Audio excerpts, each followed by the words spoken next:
বাবার শেষকৃত্যে হেলিকপ্টার থেকে টাকা উড়ালেন ছেলেরা। হ্যাঁ, এটাই নাকি ছিল তাদের বাবার শেষ ইচ্ছে। আর তাই ব্যবসায়ী বাবার শেষ ইচ্ছেকে সম্মান দিতে ড্যারেল প্ল্যান্ট টমাসের ছেলেরা রীতিমতো আকাশ থেকে টাকার বৃষ্টি ঘটালেন। আমেরিকার ডেট্রয়েটের ইস্ট সাইডের বাসিন্দা ছিলেন ড্যারেল টমাস নামের এক ব্যক্তি। তার দীর্ঘদিনের কার ওয়াশের ব্যবসা ছিল। ব্যবসায়ী হলেও দয়ালু স্বভাবে ছিলেন ড্যারেল।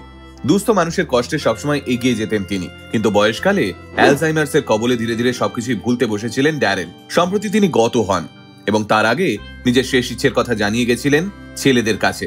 আর তাই বাবার অন্তিম ইচ্ছেকে পূরণ করতে টমাসের দুই ছেলে তার বাবার শেষকৃত্য চলাকালীন গোলাপের পাপড়ির সঙ্গে টাকা মিশিয়ে হেলিকপ্টারে করে বর্ষণ করতে শুরু করলেন উপর থেকে।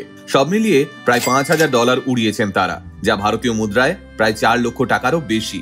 আর সেই নোট বর্ষণের ভিডিওটাই সোশ্যাল মিডিয়ায় ভাইরাল। শোনা যাচ্ছে এই নোট বর্ষণকে কেন্দ্র করেই নাকি মানুষের মধ্যে রীতিমতো হুড়োহুড়ি লেগে গেছিল টাকা কুড়ানোর জন্য।